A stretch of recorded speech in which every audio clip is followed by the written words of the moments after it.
مولاي صل وسلم دائما أبدا على حبيبك خير الخلق كلهم.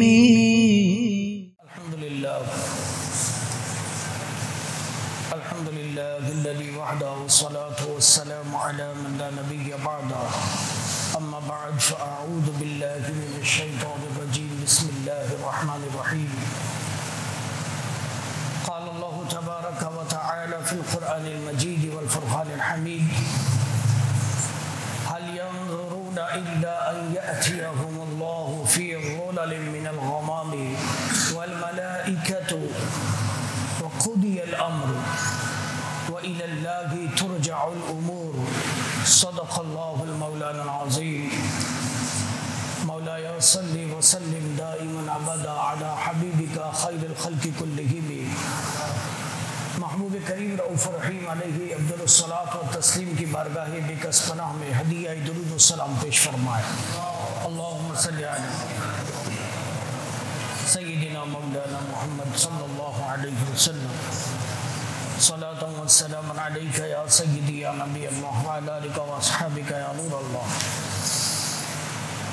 عزیزان محترم، پچھلے درس قرآن میں آپ نے سورہ بقرہ کی آیت ورس نمبر 209 تک سماعت فرمایا تھا.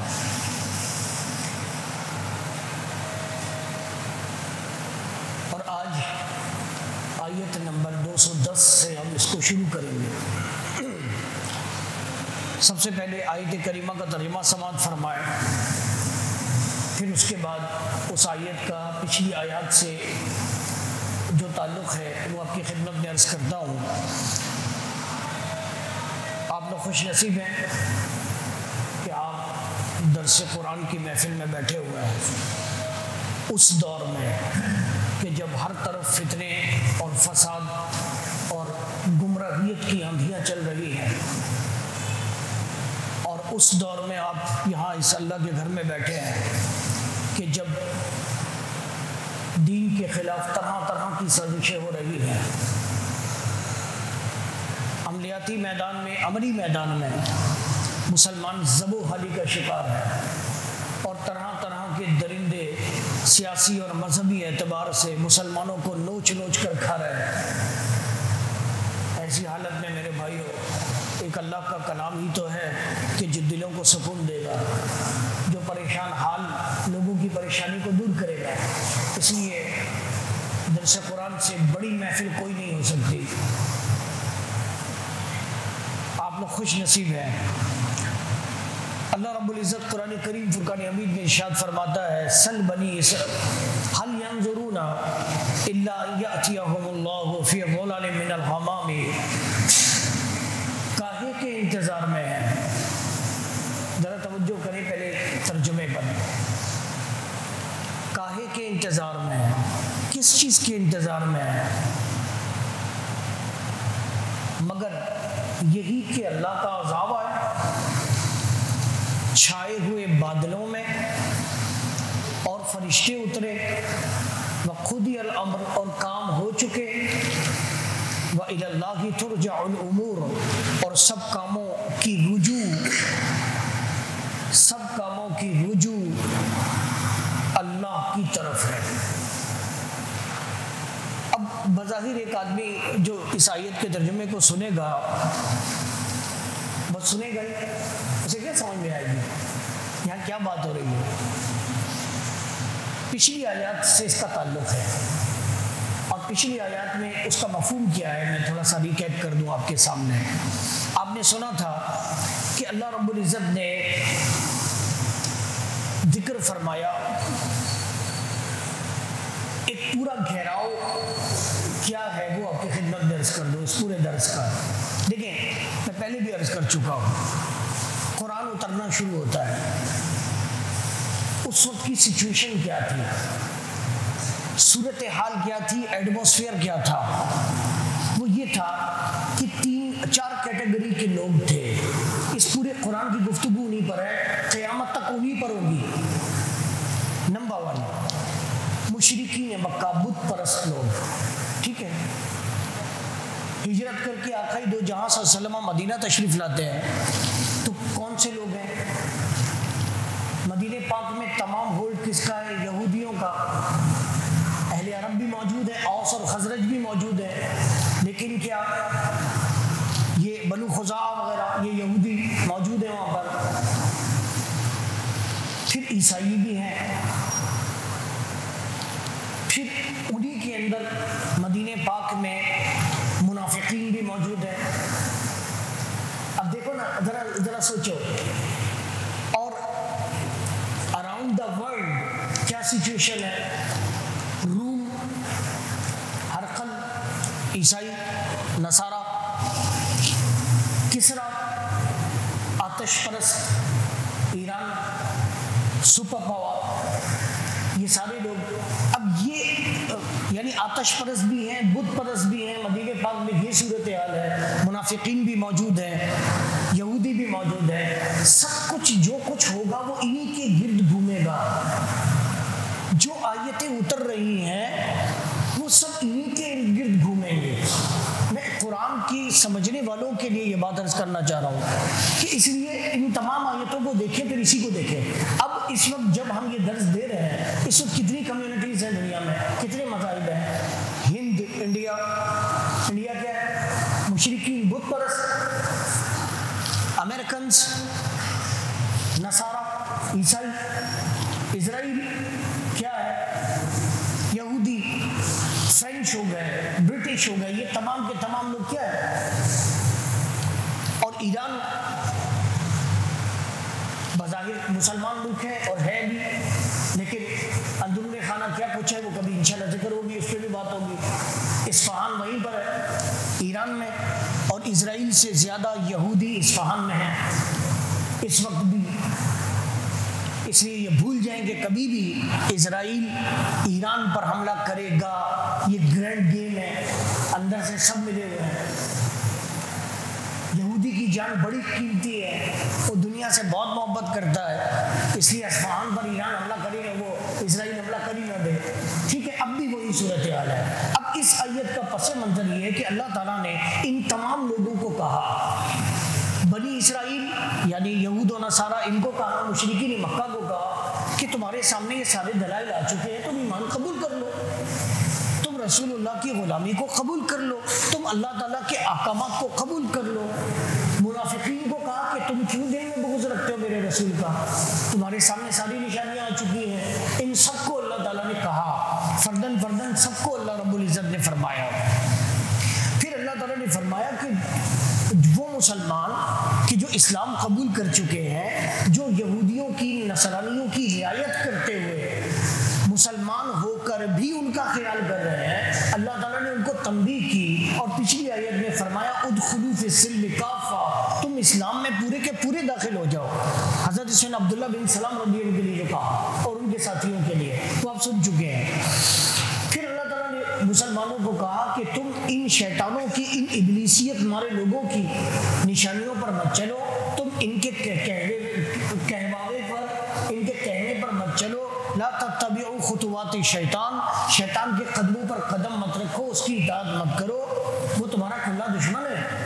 پھر اللہ تعالیٰ نے فرمایا کہ اگر تم اس کے باوجود کہ یہ ساری نشانیاں تمہارے پاس آ چکی ہیں، تم اگر اس کے باوجود گمراہ ہوتے ہو، راہ حق کو قبول نہیں کرتے ہو جانتے بوجھتے ہوئے، تو جان لو کہ اللہ تعالیٰ عزیز الحکیم ہے، وہ بڑی حکمت والا ہے۔ اب اگلی آیت جب آتی ہے تو پھر یہ پس منظر سمجھ میں آ گیا، سب کو سمجھ میں آ گیا۔ اب اگلی آیت کو سمجھنے میں مزہ آئے گا، مزہ آئے گا نا، کیونکہ دل کو سکون ملتا ہے مسلمان کو، جب وہ اللہ کے کلام کو سنتا ہے نا تو اس کے دل کو سکون تو ملتا ہے، اس کے ذہن میں سوالات ہیں، اس کے دماغ میں سوالات ہیں کہ مالک تو نے یہودیوں کو اتنا دے دیا، وہ ہم مسلمانوں کا مذاق اڑاتے ہیں، ان کا لائف اسٹائل، ان کے جینے کا انداز، ان کے گھر، ان کے کھانا پینا، ان کے رنگ، ان کے جسم، سب کچھ کچھ مالک کریم ان کے پاس ہے، ہم تیرے کلمہ گو ہیں، ہمارے پاس کچھ نہیں۔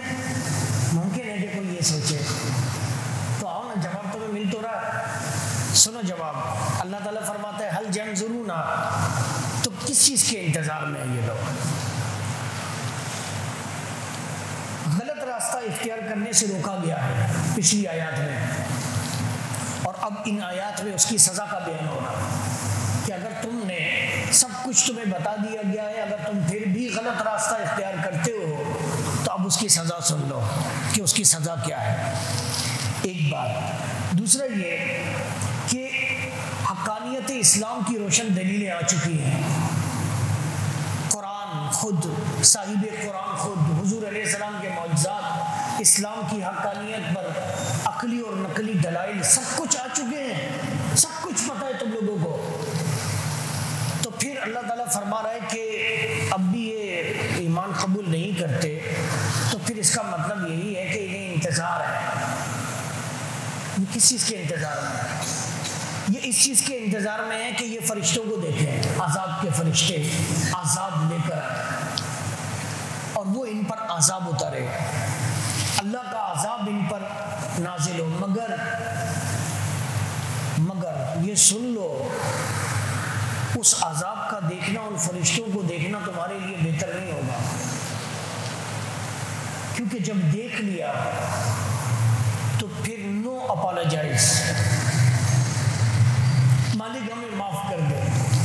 پھر تو تم نے دیکھ لیا، عذاب تو اتر رہا، اس وقت اترتے وقت اگر تم یہ کہو کہ مالک کریم نہیں ہم تو اسلام قبول کرتے ہیں، نہیں ہم تو محمد عربی کا کلمہ پڑھیں گے، بس ہمیں تھوڑی سی مہلت مل جائے، نو، اس وقت نہیں۔ اللہ تعالیٰ اسی لیے فرما رہا ہے کہ پھر خود ہی علامہ۔ اب آیت کی طرف آئے، هل ينظرون الا ان ياتيهم الله، کہ یہ لوگ اس انتظار میں ہیں، اس ویٹنگ پر ہیں۔ ینظرون کا مطلب ہوتا ہے دیکھنا، نظارہ، دیکھنا، واچ کرنا۔ ایک مطلب تو اس کا یہ بھی ہے، اور ایک مطلب اس کا یہ ہے انتظار کرنا، ویٹنگ۔ حل ینظرون، حل استفہامیہ ہے، یعنی پوچھا، اللہ تعالیٰ پوچھا کس چیز کے انتظار میں ہے؟ اس کا مطلب یہ نہیں ہے کہ اس کو پتہ نہیں ہے یا یہ ان سے سوال کر رہا ہے اللہ تعالیٰ۔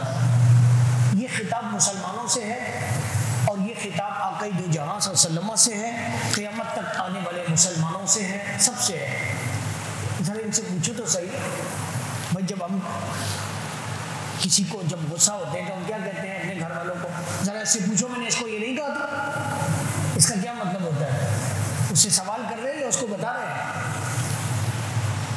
اس کا مطلب کیا ہے کہ ہم یہ پوچھ رہے ہیں کہ پوچھو، وہ انکار کرے گا آگے سے، نہیں، بلکہ بتانا مقصود یہ ہے کہ اس سے پوچھو، یعنی ایسا ہوا تھا۔ تو یہی اللہ تعالیٰ فرما رہا ہے کہ کیا یہ انتظار میں ہے؟ ہاں یہ انتظار میں ہے، یہ ویٹنگ پر ہے۔ کس چیز کے؟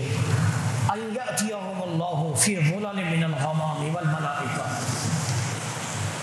غمام کہتے ہیں بادلوں کو، اور عموماً سفید بادلوں کو کہتے ہیں غمام۔ جب بادل چھاتے ہیں، آپ نے دیکھا ہے پچھلے دنوں جو کراچی میں بارش ہوئی تھی پچھلے سال میں، آپ نے دیکھا تھا آسمان پہ گڑگڑاہٹ اور بجلی کی چمک۔ اللہ تعالیٰ فرماتا ہے یہ یا تو اب یہ ان پر کوئی بھی بات اثر نہیں کر رہی ہے، تو اب یہ لوگ شاید اس انتظار میں ہیں کہ اب یہ دیکھیں کہ اللہ کا عذاب جیسے بادل گھرے ہوئے آتے ہیں، ان بادلوں کے ساتھ ان کو گھیر لے۔ اچھا، یہ لوگ یہ سمجھیں گے کہ ان پر رحمت کی بارش ہونے والی ہے اور یہ بڑے خوش ہوں گے، مگر اس کے بعد جو منظر تبدیل ہوگا وہ ان کو تباہ کر دے گا، اور عذاب کے فرشتے اترے، وہ عذاب لے کر اترے ان کے اوپر۔ یہ لوگ اس چیز کے انتظار میں ہیں، تو اللہ تعالیٰ فرماتا ہے ٹھیک ہے، وہ خود ہی علم ہے، تو ٹھیک ہے، فیصلہ ہو گیا، ان پر عذاب ہی آئے گا۔ اللہ اکبر، اللہ تعالیٰ فرما دے ٹھیک ہے، فیصلہ ہو گیا، پھر دنیا اور آخرت میں ان پر عذاب ہی ہے۔ وَإِلَى اللَّهِ تُرْجَعُ الْأُمُورُ، اور ذرا بات سنو، اور ذرا بات تو سنو، عذاب کا فیصلہ بھی ہو گیا، ذرا بات سنو، یہ جو تم اتنی بڑی بڑی بھڑکیں مار رہے ہو، یہ جو تم اتنے بڑے بڑے فساد برپا کر رہے ہو، تم کھلی آنکھوں سے دیکھنے کے باوجود، تم دنیا کے اندر اپنے آپ کو مہذب تہذیب کہلانے کے باوجود، تم قرآن کی، تم اللہ اور اس کے رسولوں کی کھلی نشانیوں کو تو تم اپنی آنکھوں سے جھٹلا رہے ہو۔ ذرا بات تو سنو، کس شے پر تمہارے پاس اس بات، تم کس وجہ سے اتنا وہ کر رہے ہو؟ بات یہ ہے کہ جو کچھ بھی دنیا میں ہونا ہے سب کچھ کس کی طرف لوٹے گا؟ اللہ تعالیٰ کی طرف۔ دنیا میں جو کچھ ہوتا ہے اس کے کرنے والا کون ہے؟ اللہ رب العزت کی ذات۔ عذاب دینے والا بھی وہی، سب کچھ اسی کے ہاتھ میں ہے، تم نے لوٹ کے اسی کے پاس جانا ہے۔ تو پھر تم کس کے دم قدم پر اتنا زیادہ جو تم اچھل رہے ہو، اتنا کر رہے ہو؟ آؤ گے تو اسی کے پاس ہی نا، پھر تم کو بتا دے گا۔ آنا تم نے اسی کے پاس ہے، تم کو بتائے گا، تم سیدھے ہو جاؤ گے بالکل، لیکن اس وقت تمہارا سیدھا ہونا قابل قبول نہیں ہوگا۔ ہم جنس پرست عورت مارچ، اس کے اندر ایک ویڈیو میں صاف طور پر ابھی سوشل میڈیا پہ وائرل ہوئی تھی، اس نے سوال کیا ایک پوچھا کہ آپ جو ہم جنس پرستی کے لیے یہ جو کارڈ اٹھایا ہوا پلے کارڈ، یعنی مرد مرد سے تعلق قائم کر سکتا ہے، پاکستان میں ہوا یہ ویڈیو ہے اس کی، اس سے پوچھا کہ آپ کو پتہ نہیں ہے کہ قوم لوط نے بھی ایسا کیا تھا؟ اب سنو، غور سے سمجھ بات کو، پاکستانی سوشل میڈیا بھرا پڑا ہوا۔ اسے کہا ہاں ہمیں پتہ ہے۔ تو کہا ان پر عذاب آیا تھا اللہ تعالیٰ کا؟ کہا ہاں وہ بھی پتہ ہے۔ تو کہا تم جو یہ کر رہے ہو اس سے اللہ کا عذاب نہیں آئے گا؟ تو کہا اللہ تعالیٰ کا عذاب تو پہلے بھی آیا تھا، ہم بھی آتے، قیامت تو قائم ہونی ہے، اب بھی ہو جائے۔ صاف طور پر اللہ تعالیٰ فرمائے کہ تم کس چیز کے انتظار میں، یعنی یہ کیا کرنا چاہ رہے ہیں؟ تو یہ لوگ، اور یہ تو خیر ایک کردار ہے جس کو آگے کیا گیا ہے، ظاہر ہے اس سوچ کے عامل ممی ڈیڈی انٹیاں منڈیاں یہ ساری، اور کیا نام ہے ان کا، NGOs وغیرہ جو اس بات کو پروموٹ کر رہی ہے پاکستان میں، اس اسلامی ریاست میں، اور وہ وزیر، وہ مشیر جو ریاست مدینہ بنانے کا کے دعوے دار ہے، دیکھ رہے ہیں اس بات کو، کوئی ایکشن نہیں، کوئی کچھ نہیں۔ تو یہ اب ان کو کس چیز کا انتظار ہے؟ وہ خود کہہ رہے ہیں کہ ہاں مجھے پتہ ہے قوم لوط، جب اس کو پتہ ہے تو پھر آپ خود سوچو نا، وہ ذہنی سطح پر کہاں جا چکا ہے۔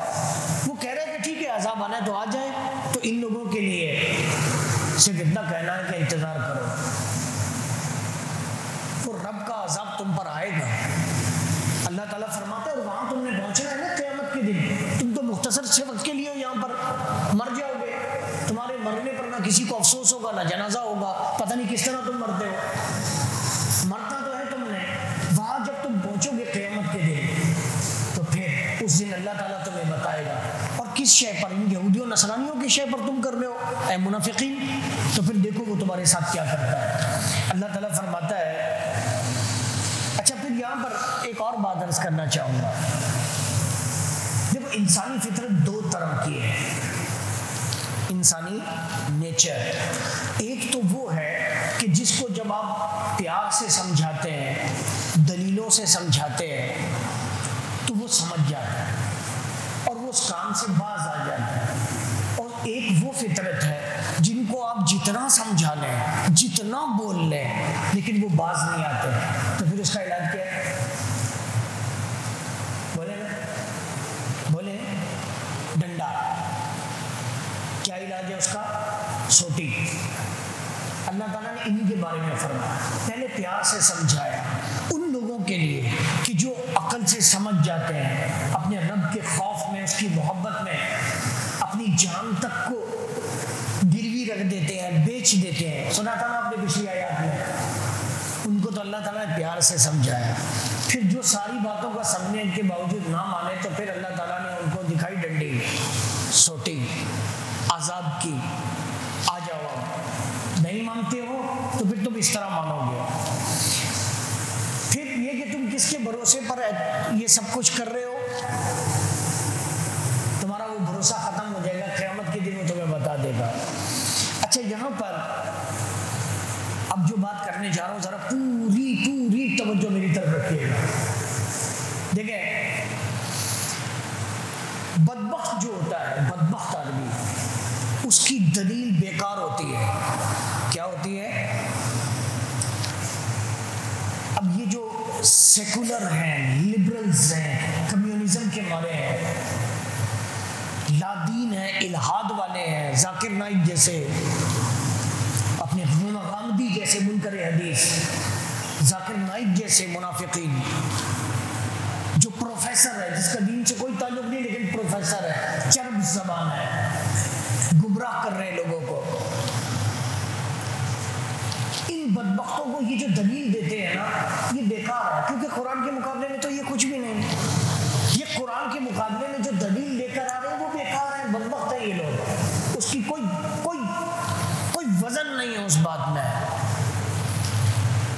اس کا انجام کیا ہے؟ جو یہ دلیلیں دے رہے ہیں، سب کچھ کر رہے ہیں، اس کا انجام کیا ہے؟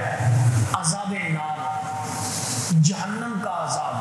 اس کا اینڈ ہے، اس کا انجام ہے. سمجھے بات کو. ان لوگوں کے لیے جو منافقین ہیں اس وقت ہمارے ہاں، سردار آپ لوگوں کے لیے، یہ جو اینکر پرسن ہیں، یہ جو اسکرپٹ رائٹرز ہیں، پروڈیوسرز ہیں، جو مکمل طور پر دین اسلام کے بیخکنی میں لگے ہوئے ہیں، ڈراموں کے ذریعے، مختلف شارٹ ویڈیوز کے ذریعے کوئی پیغام لوگوں کے ذہنوں میں اتار رہے ہیں، یہ سب کچھ کر رہے ہیں. انہوں نے جو نام نہاد اسکالرز بنا کر میڈیا پر بٹھائے ہوئے ہیں، ان سب کے لیے وہ سیاستدان جن کی فالوئنگ ہے اور لوگ اندھی تقلید کر رہے ہیں، وہ پیر، وہ شیخ، وہ تنظیم، مذہبی تنظیموں والے جن کی فالوئنگ ہے، لوگ ان کے پیچھے چل رہے ہیں، سب کے لیے یہ پیغام ہے. کیا پیغام ہے؟ کہ اصل اور عارضی نور میں فرق ہوتا ہے. ریئل میں اور عارضی نور میں ایک فرق ہے. کیسے؟ دیکھیں، عارضی اور اصلی نور مل کر چیز نظر آتی ہے. عارضی، ذرا سنیے گا، عارضی اور اصلی نور مل کر کوئی چیز نظر آتی ہے. کیسے؟ ایک بندہ آنکھ سے دیکھ سکتا ہے، بولے آنکھ سے تو دیکھ سکتا ہے، مگر اندھیرے میں کیا دیکھے گا؟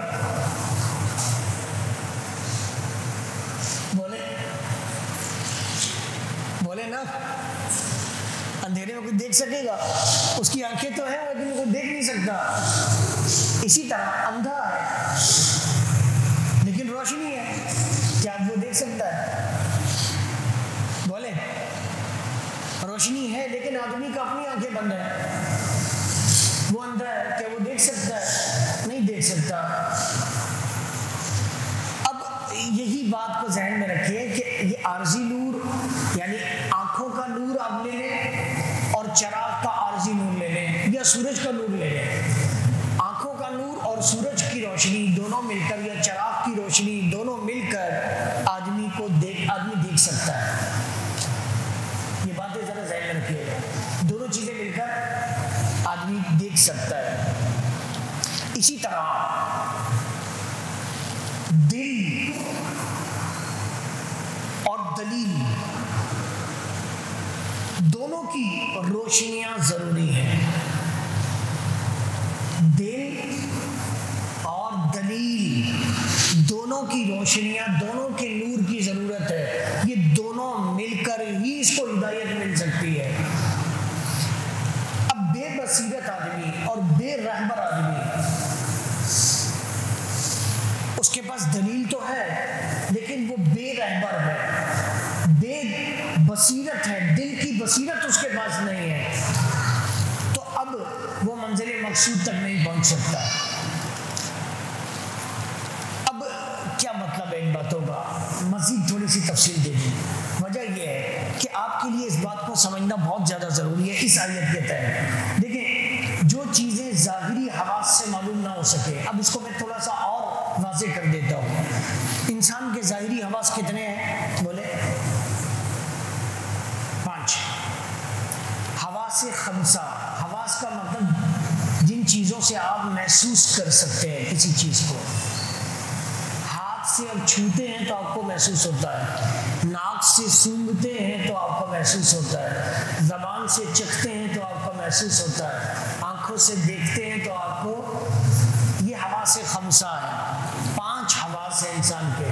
جس انسانی زندگی کا ٹوٹل دار و مدار ان 5 حواس پر ہے. ہو گئی بات مکمل. اب جو چیزیں ظاہری حواس سے معلوم نہ ہو سکے تو ان کو دلیل دکھاتی ہے، دلیل بتاتی ہے، اور دل دیکھتا ہے. دلائل عقلی نقلی دلائل بتاتے ہیں اور دل کیا کرتا ہے؟ بولے دل دیکھتا ہے. مگر دل سے تب دیکھتا ہے کہ جب دل میں خود روشنی ہو.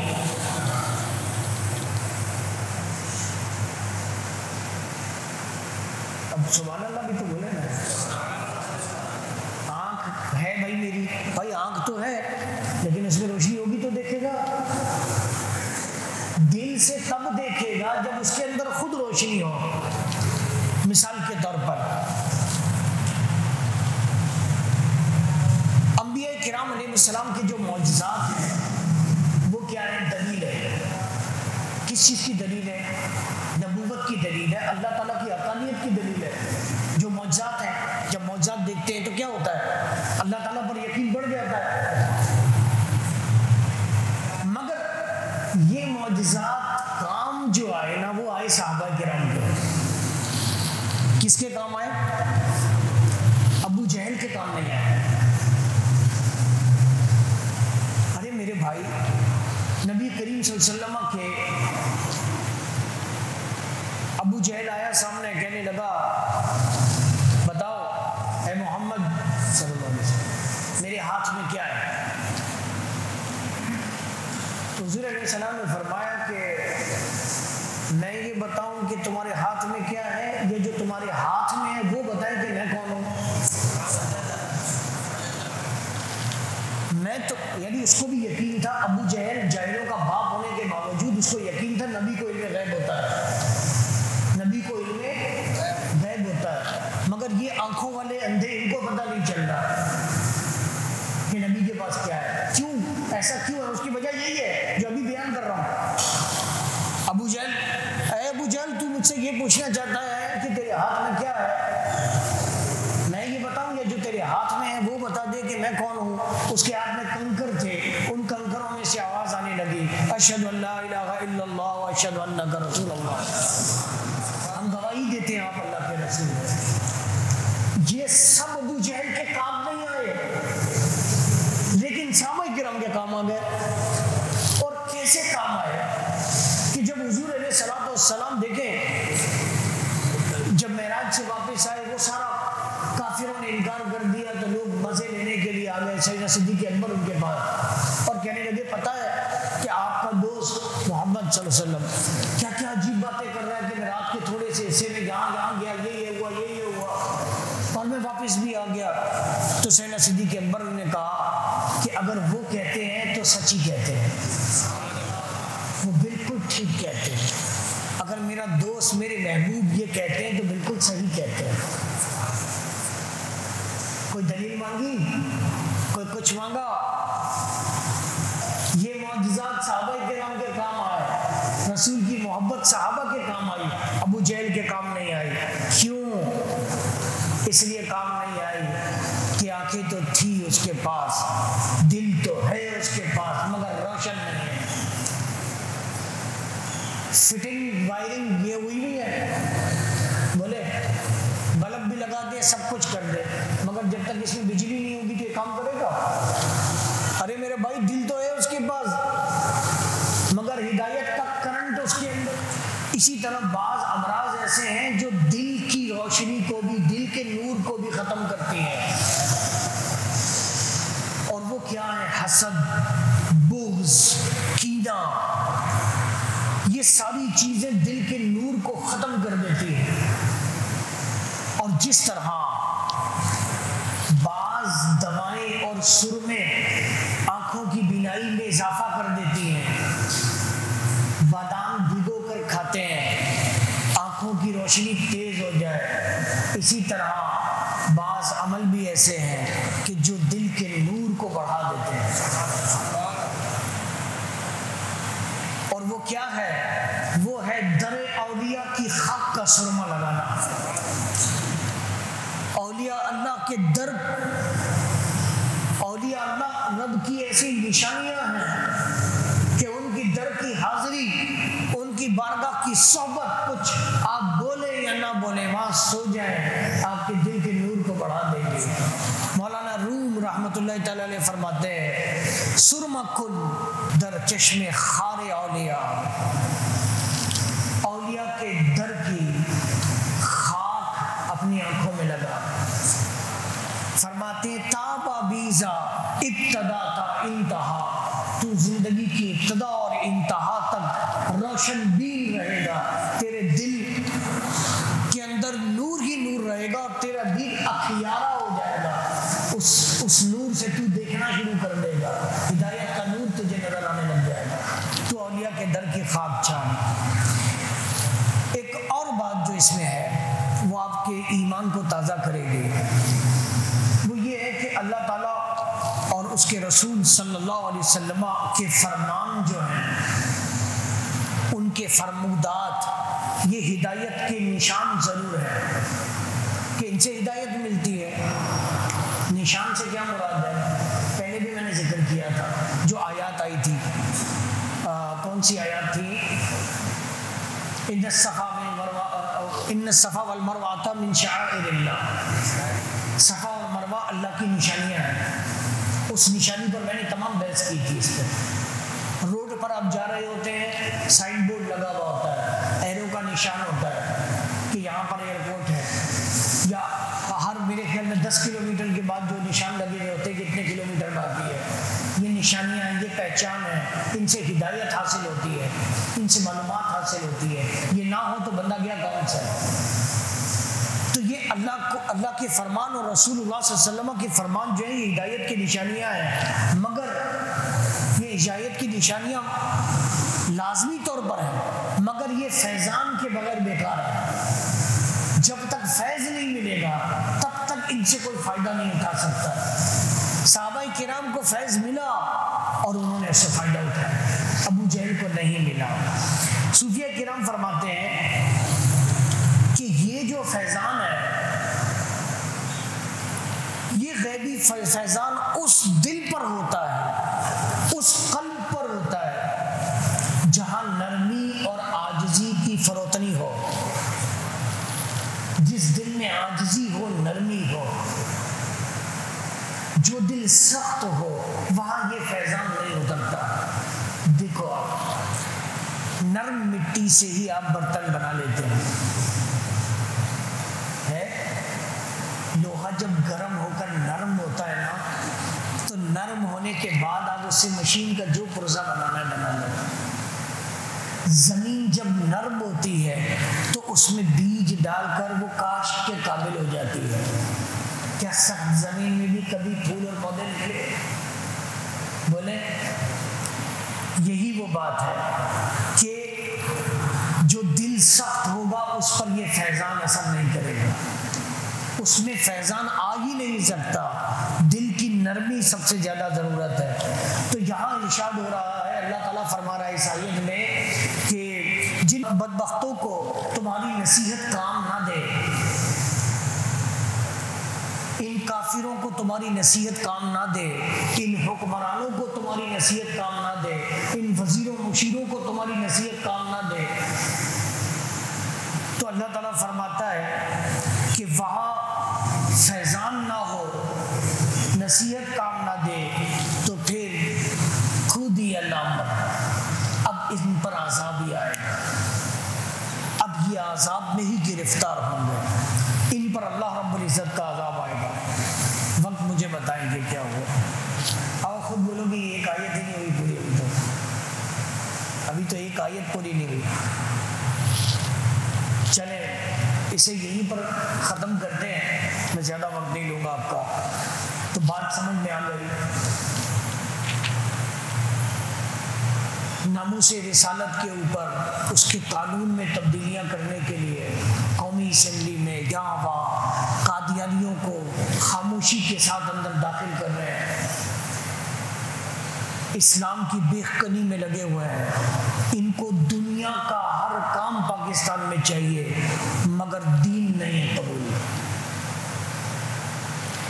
یہ میڈیا کے اوپر کوئی اداکار ہے، اس کا پاؤں ٹوٹ گیا ہو تو وہ یہ دکھا دیں گے، کسی انگریز نے کتے کو بچا لیا ہے سمندر سے نکالتے ہوئے، وہ یہ میڈیا پہ دکھا دیں گے، مگر دین اسلام کی حقانیت کی کوئی بات یہ اپنی میڈیا پر نہیں چلاتے۔